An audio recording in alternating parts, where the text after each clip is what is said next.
دنیا میں کس کو اچھا لگتا ہے کوئی مجھ سے مانگے اور بار بار مانگے؟ ہمیں تو مانگنے والا اچھا نہیں لگتا. کوئی ایک بار مانگ لے، کوئی دوست ہو، قریبی ہو، بندہ اس کی ہیلپ کر دیتا ہے، دوبارہ مانگے تو کہتا ہے پہلے تو دیا تھا، اس کا کیا کیا؟ اور تیسری بار مانگے تو ہم کہتے ہیں اس کی تو عادت ہو گئی ہے مانگنے کی، چوتھی بار تو موبائل ہی نمبر ہی بلاک ہو جاتا ہے. یہ ہے دنیا والے. مگر رب کی شان دیکھو، جو نہیں مانگتا رب اس سے ناراض ہوتا ہے، اور جو جتنا مانگتا ہے اللہ اسے اتنا پسند کرتا ہے. کیسی شان کریمی ہے میرے مالک کی. قرآن میں اس نے فرمایا نا ادعونی استجب لکم، تم مجھ سے مانگو میں تمہیں عطا کروں گا. مگر ہم لوگ مانگنے میں ہی سستی کرتے ہیں، دعا مانگنے میں بھی کنجوسی کر رہے ہیں. حالانکہ الدعاء مخ العبادہ، حدیث پاک کے الفاظ ہیں دعا عبادت کا مغز ہے. تو پھر تو ہمیں کثرت سے دعا مانگنی چاہیے نا. تو پتہ چلا کہ دعا نہ مانگنے والے سے رب ناراض ہوتا ہے.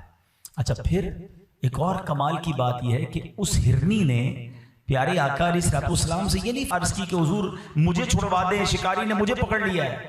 ماں چاہے جانور کی ماں ہو، اس کو خیال اپنے بچوں کا ہی ہوتا ہے کہ حضور میرے بچے بھوکے ہیں، مجھے اجازت دلوائیں، میں اسے دودھ پلانا چاہتی ہوں. اور اب اگلی بات جو رب عز و جل نے ارشاد فرمایا کہ اے محبوب تمہارا رب تمہیں سلام ارشاد فرماتا ہے، اور یہ ارشاد فرماتا ہے کہ جیسے یہ ہرنی لوٹ کر آئی ہے، رب فرماتا ہے تمہاری امت بھی تم پر لوٹا دوں گا. اس ہرنی کو اپنے بچوں سے جتنا پیار ہے، رب تمہاری امت پر اس سے زیادہ بھی مہربان ہے. سبحان اللہ. یہ اتنی مہربانیاں ہم پر کیوں ہیں؟ کیونکہ امتی کس کے ہیں؟ وہ ہمارے نبی، ان کے ہم امتی. امتی تیری قسمت پہ لاکھوں سلام، میری خوش قسمتی میں تیرا امتی. یقین کریں یہ ہم پر کرم والا کرم ہوا ہے. پچھلے دنوں سوشل میڈیا کے پر ایک پوسٹ بڑی گردش کر رہی تھی کہ 200 سے زیادہ ملک ہیں دنیا میں، 400 سے زیادہ مذہب ہیں، ہزاروں قومیں ہیں. یہ رب کا ہم پر کتنا بڑا احسان ہے کہ ہمیں امت محمدی میں پیدا فرما دیا ہے. یہ صرف اللہ کی مہربانی ہے، ہماری تو کوئی اوقات نہیں نا. بن مانگے دیا اور اتنا دیا، دامن میں ہمارے سمایا نہیں. تو بہرحال میرے پیارے اسلامی بھائیوں، اس ایک واقعے سے ہم کو یہ سبق مل رہا ہے کہ درود پاک جو ہے وہ کثرت سے پڑھنا ہے. اور بالخصوص جب نام مصطفیٰ صلی اللہ تعالی علیہ وسلم ہم زبان سے لیں یا سنیں، اسے ضرور ہمیں درود پاک پڑھنا چاہیے. تو درود پاک ہماری زندگی میں، ہمارے شیڈیول میں ضرور شامل ہونا چاہیے. اور دس از دا منتھ، یہ تو مہینہ ہے کثرت سے درود پاک پڑھنے کا. اس مہینے میں اتنے درود پڑھو کہ باقی مہینوں میں عادت ہو جائے. تو آئیے مل کر محبت کے ساتھ با آواز بلند درود پاک پڑھ لیجئے. صلو علی الحبیب صلی اللہ تعالی علی محمد صلی اللہ علیہ وسلم. ہمارے آقا علیہ الصلوۃ والسلام کا امت سے پیار ایک تو اس حدیث سے بھی پتہ چل رہا ہے کہ آقا بھی محبت کرتے ہیں، اور نبی پاک کی وجہ سے اللہ بھی اس امت پر بڑا مہربان ہے کیونکہ میرے محبوب کی امت ہے. اچھا محبت کا انداز کیا ہوتا ہے؟ سرکار علیہ الصلوۃ والسلام نے ہر موقع پر ہمیں یاد رکھا ہے. جی ہاں، نبی پاک جب دنیا میں تشریف لائے نا، 12 ربیع الاول کا دن تھا، پیر کا دن تھا، صبح صادق کا وقت تھا. نبی پاک کی جب ولادت ہوتی ہے، نبی پاک دنیا میں آتے ہی سجدے میں چلے گئے، اور زبان سے رب حبلی امتی کی آواز ہے. صدا کیا ہے؟ اے اللہ میری امت میرے حوالے کر دے.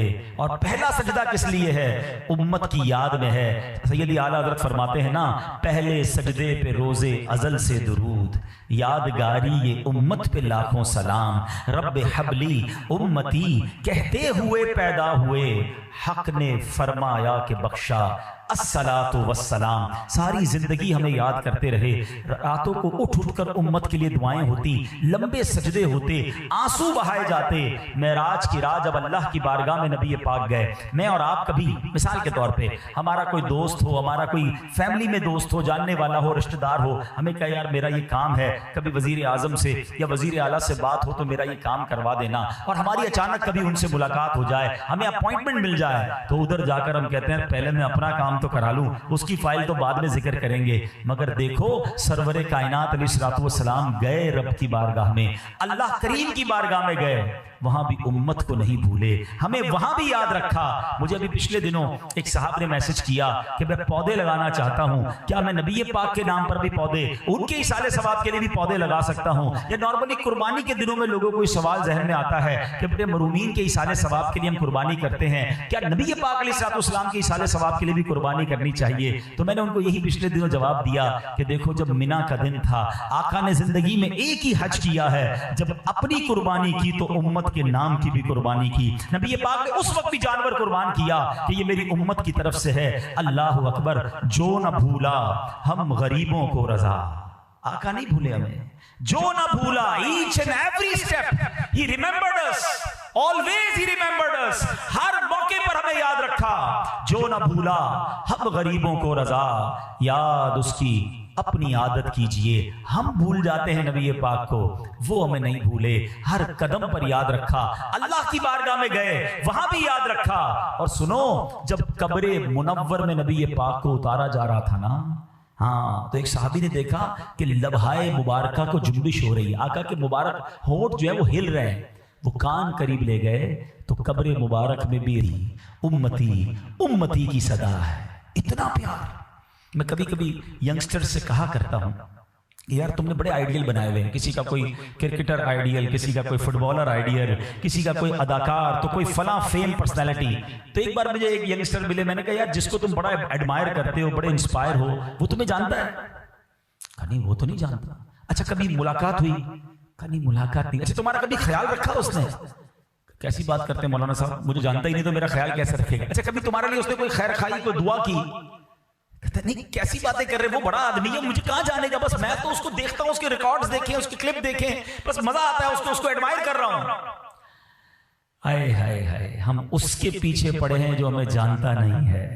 اس سے محبت کیوں نہیں کرتے کہ تم پیدا بھی نہیں ہوئے تھے؟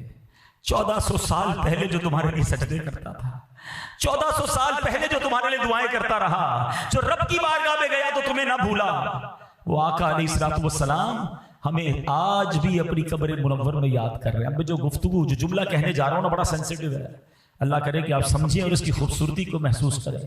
نبی پاک آج بھی قبر منور میں امت کو یاد کر رہے ہیں۔ امام عشق و محبت سیدی اعلیٰ حضرت اپنی کتاب فتاوی رضویہ میں لکھتے ہیں کہ آپ نے دیکھا ہوگا کبھی کبھی کان بجتے ہیں، کبھی کبھی زندگی میں ایک بار ایسا ہو جاتا ہے، 2 بار ایسا ہو جاتا ہے کہ بندہ کہتا ہے مجھے کچھ سنائی دیا ہے۔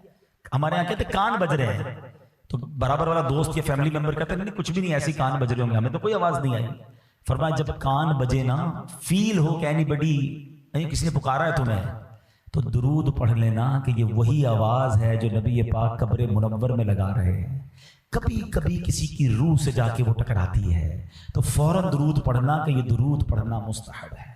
تو ایسے ہیں میرے آقا، بتاؤ ان سے کتنی محبت ہونی چاہیے، ان کی شفاعت۔ اللہ اکبر۔ اب میں آتا ہوں، یہ تو وہ مہربانیاں تھیں جو انہوں نے اپنی حیات طیبہ میں کی۔ Now talk about day of judgement. ایک بہت بڑی مہربانی ابھی ہونی ہے، ایک ایسا مشکل دن آنا ہے، ہم سب نے اس دن کو فیس کرنا ہے، جس کو یوم القیامہ کہتے ہیں، یوم محشر کہتے ہیں۔ اور قرآن کریم فرقان حمید نے جا بجا ہمیں ریمائنڈ کروایا، بلکہ میں یہ سمجھتا ہوں کہ مجھے اور آپ کو یہ دن بھول نہ جائے۔ کیا زبردست سسٹم بنا دیا کہ ہم ہر نماز کی ہر رکعت میں نارملی پڑھتے ہیں سورہ فاتحہ، ایسا ہی ہے، اور اس میں کیا پڑھتے ہیں؟ الحمدللہ رب العالمین الرحمن الرحیم مالک یوم الدین۔ یوم جزا کا مالک، وہ یوم الدین کیا ہے؟ یہ کس دن کی بات ہو رہی ہے؟ فرمایا کہ قیامت کے دن کا مالک۔ ہر نماز میں تمہیں یاد رہے کہ ایک دن آنا ہے، ایک ڈے آف ججمنٹ ہے جس دن تمہیں جواب دینا ہے۔ اور محشر کا دن کیسا ہوگا؟ اتنی صورتیں اگر قرآن پڑھیں تو پتہ چلے نا کہ قرآن پاک میں تو باقاعدہ قیامت کے دن کا نقشہ، سینیریو بتایا گیا۔ یعنی اگر بندہ غور سے قرآن پڑھے، اس کا ترجمہ تفسیر ذہن میں رکھے تو اس کے سامنے ایسا لگے گا قیامت طاری ہو رہی ہے۔ قرآن سورہ قاریہ میں کیا کہتا ہے؟ بسم اللہ الرحمن الرحیم، القارعۃ ما القارعۃ وما ادراک ما القارعۃ۔ قارعہ کیا ہے؟ مفسرین کہتے ہیں یہ قیامت کا یہ ایک نام ہے، دل دہلانے والی۔ کیا وہ دل دہلانے والی؟ وما ادراک ما القارعۃ، تم نے کیا جانا کیا ہے وہ دل دہلانے والی؟ اچھا یہ قرآن کا بڑا خوبصورت اسٹائل ہے، بہت پیارا اسلوب ہے. whenever Quran trying to emphasize something، قرآن جب یہ چاہتا ہے کہ لوگ غور سے سنیں تو قرآن پاک خود کوسچن کریٹ کرتا ہے. ایسا ہی اسلوب آپ کو ملتا ہے سورہ قدر میں، اِنَّا أَنزَلْنَاهُ فِي لَيْلَةِ الْقَدْرِ وَمَا أَدْرَاكَ مَا لَيْلَةُ الْقَدْرِ. تم نے کیا جانا لیلۃ القدر کیا ہے؟ پھر قرآن خود ہی بتاتا ہے لیلۃ القدر خیر من الف شہر، لیلۃ القدر 1000 مہینوں سے بہتر ہے. یہی اسلوب قرآن نے یہاں اپنایا، وما ادراک ما القارعہ، تم نے کیا جانا قارعہ کیا ہے. Now Quran defining what is قارعہ، what is day of judgment. قرآن خود بتاتا ہے. پہلے قرآن نے 2 آیتوں میں بتایا سینیریو کیا ہوگا، حالات کیا ہوں گے. قرآن فرماتا ہے یوم یکون الناس کالفراش المبثوث وَتَكُونُ الْجِبَالُ كَالْعِهْنِ الْمَنْفُوشِ. قرآن کہتا ہے اس دن لوگ ایسے ہوں گے جیسے پھیلے ہوئے پتنگے. یہ پتنگے کی مثال کیوں دی گئی؟ پتنگا آپ نے دیکھا ہوگا بارش میں چھوٹا سا کیڑے کی طرح، پرندے جیسا ہوتا ہے، چھوٹا سا مکھی کی طرح، کوئی ادھر جا رہا ہے کوئی ادھر جا رہا ہے. there is no dimension، ٹکراتے ہیں گر رہے ہیں، ٹکراتے ہیں گر رہے ہیں. قرآن کہتا ہے بندوں کو سمجھ نہیں آئے گی جانا کدھر ہے. کوئی ادھر بھاگ رہا ہوگا کوئی ادھر بھاگ رہا ہوگا، پتنگوں کی طرح لوگ بھاگ رہے ہوں گے، اتنا خوف ہوگا. اور وہ پہاڑ، ماؤنٹینز، رینجز ہے نا، ماؤنٹینز کی دنیا کی سب سے طاقتور چیز کہی جاتی ہے، بڑے بڑے ماؤنٹین، مگر وہ ماؤنٹین کا یہاں حال کیا ہوگا؟ وَتَكُونُ الْجِبَالُ كَالْعِهْنِ الْمَنْفُوشِ. قرآن کہتا ہے بڑے بڑے پہاڑ روئی کے گالے کی طرح اڑے ہوں گے. وہ مثال دی گئی دھمکی ہوئی اون کی طرح. آپ نے کبھی دیکھا ہوگا رضائی والا رضائی بناتا ہے تو اون اڑتی ہے، روئی اڑتی ہے. فرمایا جیسے وہ اون اڑتی ہے نا ایسے پہاڑ اڑے ہوں گے. within 2 آیت قرآن ڈیفائن the scenario. سمجھنا بات کو، اتنے خطرناک سینیریو میں کیفیت کیا ہوگی، دل کیسا دہلا ہوا ہوگا، ڈر کتنا ہوگا. ایگزامپل دیتا ہوں، اللہ نہ کرے کوئی بلاسٹ ہو جائے یا زلزلہ آ جائے، ہم میں سے کوئی بات کرنے جیسا ہوگا؟ اچھا اس سینیریو میں آپ سے کوئی حال کیا ہے، طبیعت کیسی، اچھا کاروبار بتاؤ، اچھا صبح سے شام تک کیا کیا. آپ کہیں گے بھائی ابھی تو ٹینشن اتنا بڑا دھماکہ ہوا، میرا تو دل دہل گیا، زلزلہ آیا، تیرے کو حساب کتاب کی پڑی ہے. قرآن کہتا ہے ایسا سینیریو ہوگا، پہاڑ روئی کی طرح اڑ رہے ہوں گے، بندے بھاگ رہے ہوں گے پتنگوں کی طرح ڈیورنگ دیٹ ایٹماسفیئر. اب قرآن کہتا ہے سوال جواب ہوں گے. اس ایٹماسفیئر میں میزان عمل لگایا جائے گا، اور اس ایٹماسفیئر میں کیا ہوگا؟ آگے قرآن کہتا ہے فَأَمَّا مَنْ ثَقُلَتْ مَوَازِينُهُ، تولا جائے گا اعمال کو، اور جس کے نیکیوں والا پلڑا بھاری ہو گیا نا فَهُوَ فِي عِيشَةٍ رَاضِيَةٍ، وہ مزے میں ہوگا، چین میں ہوگا، جنت کی نعمتوں میں ہوگا. اور آگے فرمایا وَأَمَّا مَنْ خَفَّتْ مَوَازِينُهُ، جس کی نیکیوں کا پلڑا ہلکا ہو گیا، فرمایا فَأُمُّهُ هَاوِيَةٌ، وہ تو بھڑکتی ہوئی آگ میں ہوگا. وما ادراک ما ہی، یہ ہاویہ کیا؟ اگین پھر کوسچن. وہاں فرمایا وما ادراک ما القارعہ، یہاں قرآن خود سوال کر رہا ہے وما ادراک ما ہی، یہ ماہیہ کیا ہے؟ قرآن ڈیفائن کر رہا ہے نار حامیہ، بھڑکتی ہوئی شعلے مارتی ہوئی آگ ہوگی. یعنی پتہ یہ چلا خوف کا عالم، حساب کتاب، اور جس کی نیکیاں زیادہ وہ جنت میں، جس کی نیکیاں کم گنا زیادہ وہ جہنم کی آگ میں چلا جائے گا. اس طرح قرآن نے قیامت کو ڈیفائن کیا ہے. کبھی پڑھا ہم نے، کبھی ریئلائز کیا؟ ہم سب نے فیس کرنا ہے اس دن کو، اس کی تیاری. مثال دیتا ہوں، ہم میں سے کسی کا انٹرویو آ جائے، کسی کی کوئی آڈٹ رپورٹ کی کال آ جائے، ہمیں جناب کوئی کہے کہ جناب بڑا مشکل دن آپ پر آنے والا ہے، آپ کو فلاں ملک میں جانا ہے اور وہاں بڑی لمبی لائنیں ہیں. ہم کہتے ہیں یار کوئی راستہ بتاؤ، کوئی سہولت بتاؤ، کوئی پروٹوکول، کوئی کسی طرح آسانی سے کام ہو جائے. Source Is anybody discuss about the day of judgment کہ یار اس دن کیا آسانی ہو سکتی ہے، اس دن گرمی سے کیسے بچوں گا، اس دن سورج 1.25 میل پر ہوگا، حساب کتاب بھی ہوگا، اعمال بھی کھلیں گے، میری بچت کا راستہ کیا؟ جی ہاں، احادیث میں بچت کے راستے بھی بیان کیے، آسانیوں کے گیٹ پاس بھی نبی پاک نے بیان کیے، مگر کوئی اس پر غور بھی تو کرے نا کہ وہ کیسے ہوگا. آؤ میں آج آپ کو قیامت کیسے طاری ہوگی اس کے کچھ مناظر، بڑی پیاری کتاب ہے، میں مشورہ دوں گا. ظاہر ہے بہت ساری باتیں تھوڑے سے بیان میں نہیں ہو سکتی، مگر یہ ایک ایسی حقیقت ہے جو ہونے والی ہے، اس کو ضرور پڑھیں. کتاب کا نام ہے بہار شریعت حصہ اول. اس کے اندر مفتی امجد علی اعظمی صاحب نے جس ڈیٹیل میں احادیث کے ذریعے بیان کیا کہ قیامت طاری کیسے ہوگی، اس دن اسٹیپ بائی اسٹیپ کیا ہوگا، اس کو ضرور پڑھیں، اپنی فیملی کو بھی سنائیں. میں اس کی کچھ جھلک آپ کو بتاتا ہوں، سنیے. مفتی صاحب لکھتے ہیں کہ قیامت جب طاری ہوگی نا، اللہ تعالیٰ اگرچہ مرنے کے بعد انسان کے جسم کے اجزاء متفرق ہو گئے ہوں گے، چورا چورا جسم تو ختم ہو جاتا ہے، مختلف جانوروں کی غذا بن گئے ہوں گے، مگر اللہ تبارک و تعالیٰ ان سب اجزاء کو جمع کر کے قیامت کے دن اٹھائے گا. حشر صرف روح کا نہیں ہے، یاد رکھیے گا، روح اور جسم دونوں کا ہے. ایسا نہیں کہ صرف روحیں اٹھیں گی بلکہ جسم بھی پورے بن کر اٹھیں گے. قیامت کے دن لوگ اپنی قبروں سے بے لباس ننگے پاؤں اٹھیں گے. کوئی پیدل ہوگا، کوئی سوار ہوگا، بعض تنہا سوار ہوں گے اور کسی کی سواری پر 2-2 3-3 4-4 افراد ہوں گے، کسی پر 10 ہوں گے. کافر منہ کے بل چلتا ہوا محشر کے میدان میں آئے گا. کسی کو ملائکہ گھسیٹ کر لے جائیں گے اور کسی کو آگ جمع کرے گی.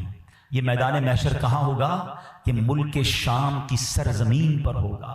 زمین کیسی ہموار ہوگی، کیسی پلین ہوگی کہ فرمایا رائی کا دانہ گر جائے تو دوسرے کنارے سے بھی نظر آئے گا. اتنی ایکول سرفیس ہوگی قیامت کے دن. زمین مٹی کی نہیں، احادیث میں آتا ہے زمین تانبے کی ہوگی. آفتاب، سورج 1 میل کے فاصلے پہ ہوگا. آج کروڑوں میل دور ہے، ہم جون جولائی کی گرمی برداشت نہیں کر سکتے. ڈے آف ججمنٹ 1 میل پر سورج ہوگا. اب فرمایا کہ اب یہاں پر کیا ہوگا کہ اب لوگوں کی تو گرمی کا عالم کیا ہوگا کہ بھیجے. بتایا کتابوں میں لکھا کہ دماغ کھولتا ہوگا گرمی سے، پیاس کے مارے زبانیں باہر آ جائیں گی. اتنا پسینہ بہے گا کہ کسی کے ٹخنوں تک، کسی کے گھٹنوں تک، کسی کی پیٹھ تک. اور گناہگار تو اپنے پسینے میں ڈبکیاں کھا رہے ہوں گے. اور اسی تکلیف میں میرے پیارے اسلامی بھائیوں کئی دن گزر جائیں گے. پھر اس کے بعد لوگ کہیں گے کچھ بھی ہو ہمارا حساب تو شروع ہو. اور اب یہ آپس میں مشورہ کریں گے. کئی سال اس طرح گزر جائیں گے. اب مشورہ کریں گے کہاں جائیں، کس سے بات کریں. اب یہ اہل محشر آپس میں مشورہ کریں گے کہ حضرت آدم تو سب کے باپ ہے نا، ابو البشر ہیں، چلو آدم کے پاس چلتے ہیں. اہل محشر مل کر حضرت آدم علیہ السلام کے پاس جائیں گے. پہلے حضرت آدم کے فضائل بیان کریں گے کہ آپ ابو البشر ہیں، دنیا میں سب سے پہلے آپ تشریف لائے، مرتبہ نبوت سے اللہ نے سب سے پہلے دنیا میں آپ کو سرفراز فرمایا. حضور آج کرم کیجئے، اس مصیبت سے نجات دلائیے، اللہ کی بارگاہ میں سفارش کیجئے. حضرت آدم علیہ السلام کہیں گے کہ آج میں تمہاری کوئی مدد نہیں کر سکتا، مجھے تو خود اپنی جان کی فکر ہے. رب عز و جل نے ایسا غضب فرمایا ہے کہ پہلے کبھی ایسا غضب نہیں فرمایا. تم کسی اور کے پاس جاؤ. وہ کہیں گے حضور ہم کس کے پاس جائیں آپ تو بتائیں. وہ کہیں گے نوح کے پاس جاؤ. یہ اہل محشر مل کر حضرت نوح علیہ السلام کے پاس جائیں گے، ان کے فضائل بیان کریں گے. حضور آپ نوح علیہ السلام ہیں، طوفان نوح میں رب نے آپ کو کشتی عطا فرمائی، کئی معجزات سے نوازا. حضور اللہ کی بارگاہ میں سفارش کیجیے. حضرت نوح کہیں گے آج میں تمہاری کوئی مدد نہیں کر سکتا، کسی اور کے پاس جاؤ. وہ کہیں گے حضور آپ ہی بتا دیں کہاں جائیں. کہیں گے حضرت ابراہیم خلیل اللہ علی نبینا علیہ السلام کے پاس جاؤ. یہ سارا محشر حضرت ابراہیم کے پاس جائے گا. وہ بھی کہیں گے میں آج تمہاری مدد نہیں کر سکتا، کسی اور کے پاس جاؤ. لوگ عرض کریں گے حضور کن کے پاس جائیں. حضرت ابراہیم کیا کہیں گے؟ وہ کہیں گے کہ تم حضرت موسیٰ کے پاس جاؤ. حضرت موسیٰ کہیں گے حضرت عیسیٰ کے پاس جاؤ. آخر میں حضرت عیسیٰ علیہ السلام کہیں گے اگر جانا ہے تو جناب رسول اللہ کے پاس جاؤ. آخری نبی علیہ السلام کے پاس جاؤ، وہی آج تمہاری مدد کریں گے، انہی کے ہاتھ پہ شفاعت رکھی ہوئی ہے. اللہ اکبر. جب یہ سارا محشر گھومتے نبی پاک کی بارگاہ میں پہنچے گا، حضور کے دربار میں آئے گا، تو نبی پاک علیہ السلام مطمئن ہوں گے. وہ لوگ کہیں گے حضور ہماری مدد فرمائیے، ہم بڑے پریشان ہیں. میرے آقا نہیں کہیں گے اذهبوا الی غیری. سارے انبیاء کیا کہیں گے؟ اذهبوا الی غیری، کسی اور کے پاس جاؤ. نبی پاک فرمائیں گے انا لہا انا صاحبکم، میں ہوں تمہارے لیے، آج میں ہی تمہاری شفاعت کروں گا. اور پھر جب یہ سارے لوگ وہاں پہنچیں گے تو آقا علیہ السلام رب کی بارگاہ میں سجدہ فرمائیں گے. میں اس پورے واقعے کو یہاں روکتا ہوں. There is a one very relevant question کہ یہ سارے لوگ جو ہیں سب نبیوں کے پاس کیوں جائیں گے؟ اچھا ہو سکتا ہے ہم میں سے کسی کے ذہن میں سوال آئے کہ یہ تو حدیث میں ہے نا کہ ایسا ہوگا، اور ہمیں پتہ چل گیا کہ آخر میں شفاعت تو نبی پاک نے کرنی ہے، تو ہم سارے بھی قیامت کے دن ڈائریکٹ نبی پاک کے پاس چلے جائیں گے. ہمیں تو حدیث کے ذریعے پتہ چل گیا، اب ہمیں کیا ضرورت ہے کسی اور نبی کے پاس جانے کی. لیکن علماء کہتے ہیں ہوگا ایسا نہیں، ہمیں معلوم ضرور ہے، مگر محشر کے دن سب بھول جائیں گے، سب حضرت آدم کے پاس جائیں گے. اسی طرح یہ سارا معاملہ ہوگا. اور اس کی وجہ ہے، اس کی وجہ کیا ہے؟ امام عشق و محبت اعلیٰ حضرت کہتے ہیں نا خلیل و نجی مسیح و صفی، سبھی سے کہیں بھی بنی. سب کے پاس گئے نا، بات بنی کہ نہیں بنی؟ خلیل و نجی مسیح و صفی، سبھی سے کہیں بھی بنی.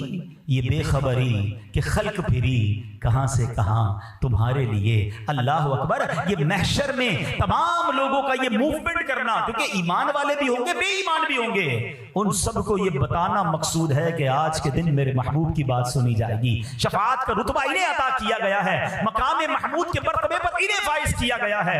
اب جب یہ سارے لوگ نبی پاک کی بارگاہ میں پہنچیں گے, اللہ اکبر, ہمارے آقا اس دن بھی امت کو مایوس نہیں کریں گے, سجدہ فرمائیں گے, اللہ کی بارگاہ میں امت کے لیے التجا پیش کریں گے. سنو رب کی طرف سے کیا ارشاد ہوگا. حدیث کی کتابوں میں الفاظ موجود, یا محمد ارفع راسک وقل تسمع وسل تعطى واشفع تشفع. اے محبوب اپنا سر اٹھائیے, آپ کہیے آپ کی بات سنی جائے گی, مانگیے جو مانگیں گے دیا جائے گا, آپ شفاعت کیجیے آپ کی شفاعت مقبول ہے. اور اب نبی پاک علیہ السلام شفاعت فرمائیں گے. اب سنتے جائیے شفاعت کیسے ہوگی. اللہ کے حبیب علیہ السلام شفاعت والے دن کیا کریں گے. اللہ اکبر, نبی پاک کے پاس پہلے تو ایک جھنڈا ہوگا. جنہوں نے حج کیا ہے نا وہ ذرا میری بات جلدی سمجھیں گے. 30-35 لاکھ 25 لاکھ جب حج پہ لوگ ہوتے تھے تو پنجابی میں وہ کہتے ہیں نا, لگ پتا جاتا ہے رش کہتے کس کو ہیں.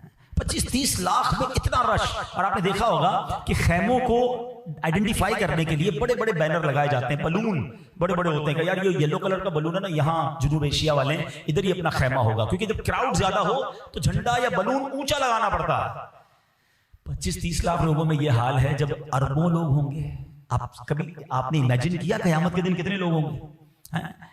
8 ارب تو ابھی دنیا میں لوگ ہیں نا, اور کب سے لوگ آ رہے ہیں, اور قیامت تک کتنے ہوں گے. یہ سارے محشر کے میدان میں ہوں گے, مسلمان غیر مسلمان سارے. اٹ مینس اگر ہم ایک امیجنیشن کر لیں کہ 50 ارب لوگ ہوں گے قیامت میں, 50 ارب کا کراؤڈ. اچھا اب نبی پاک کو کیسے ڈھونڈیں گے. ابھی تو 25-30 لاکھ میں عرفات میں جو کھو جاتا ہے وہ اپنا خیمہ نہیں ڈھونڈ سکتا. اب اربوں خربوں لوگوں میں میں اپنے آقا کو کیسے ڈھونڈوں گا. سبحان اللہ. اب کیا خوبصورت انتظام کیا کہ حدیث میں آتا ہے میرے آقا فرماتے ہیں مجھے لواء الحمد عطا کیا جائے گا, مجھے ایک پرچم عطا کیا جائے گا. وہ پرچم کتنا بڑا ہوگا. فرمایا اس پرچم کی لمبائی کئی ہزار سال تک, اگر گھڑ سوار گھوڑا دوڑاتا رہے تو اتنا لمبا وہ پرچم ہوگا. اچھا وہ پرچم نبی پاک فرماتے ہیں اے علی تم ہی وہ واحد پہلے شخص ہو جس کو میں پرچم ہاتھ میں عطا کروں گا. مولا علی کی شان دیکھو کہ آقا اپنا وہ پرچم مولا علی کے ہاتھ میں عطا کریں گے. اے پرچم لگانے والوں تمہیں مبارک ہو, اے میلاد کا جھنڈا لگانے والوں تمہیں مبارک ہو. قیامت کے دن بھی آقا کی پہچان وہ پرچم ہی ہوگا. دور سے نظر آئے گا کہ دیکھو وہ پرچم ہے اور میرے آقا وہاں ہے, چلو وہاں چلتے ہیں. سبحان اللہ. اب آگے چلیے. نبی پاک علیہ السلام فرماتے ہیں کہ مجھے ایک اجازت دی گئی, ایک آفر کی گئی. حدیث کا خلاصہ ہے کہ یا تو شفاعت لے لو یا تمہاری آدھی امت کو بخش دیا جائے. آقا فرماتے میں نے شفاعت لے لی کیونکہ وہ زیادہ مسلمانوں کے لیے فائدہ مند ہے. سبحان اللہ. یعنی نبی پاک نے امت کے بارے میں کس قدر خیال فرمایا.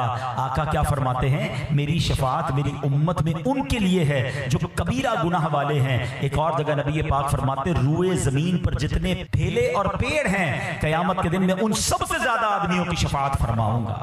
ایسی شفاعت آقا کی. سبحان اللہ. پیارے آقا علیہ السلام کی امت سے پیار دیکھو. قیامت کے دن انبیاء کے لیے سونے کے ممبر ہوں گے, سونے کے ممبر ہوں گے. سارے انبیاء اپنے ممبر پر بیٹھیں گے, میں اپنے ممبر پر نہیں بیٹھوں گا. اور اس لیے میں نہیں بیٹھوں گا کہ اللہ کے حضور کھڑا رہوں گا اس ڈر سے کہ کہیں مجھے جنت میں نہ بھیج دیا جائے اور میری امت پیچھے رہ جائے. ہائے ہائے, ذرا سمجھ رہے ہو اس بات کو. میں اور آپ چاہیں گے کہ ہم جنت میں جلدی چلے جائیں. آقا فرما رہے مجھے یہ ڈر ہوگا کہ کہیں مجھے میرا رب جنت میں نہ بھیج دے اور میری امت پیچھے نہ رہ جائے. آقا فرماتے عرض کروں گا اے میرے رب میری امت. اللہ فرمائے گا اے محمد تیری کیا مرضی ہے, میں تیری امت کے ساتھ کیا کروں. عرض کروں گا اے میرے رب ان کا حساب جلد فرما دے. پس میں شفاعت کرتا رہوں گا یہاں تک کہ مجھے ان کی رہائی کی چھٹیاں ملیں گی جنہیں دوزخ میں بھیج چکے تھے. اللہ اکبر. یعنی نبی پاک اپنے امتیوں کو پہلے تو شفاعت فرمائیں گے, پھر جو جہنم میں چلے گئے ہوں گے انہیں بھی نکال کر جنت میں داخل فرمائیں گے. اللہ اکبر. ایسے مہربان آقا ہیں. ذرا غور کیجئے. مولانا حسن رضا خان صاحب قیامت کے اس منظر کو, نبی پاک کی اس مہربانی کو اپنے کلام میں کس پیارے انداز میں بتاتے ہیں. کہتے ہیں عزیز بچے کو ماں جس طرح تلاش کرے. بچہ گم ہو جائے تو ماں کا کیا حال ہوتا ہے, بے قرار بے چین. کہتے ہیں نبی پاک کا حال یہی ہوگا قیامت کے دن بھی. عزیز بچے کو ماں جس طرح تلاش کرے, خدا گواہ یہی حال آپ کا ہوگا. ہزار جان فدا نرم نرم پاؤں سے پکار سن کے اسیروں کی دوڑتا ہوگا. آقا کبھی ادھر جائیں گے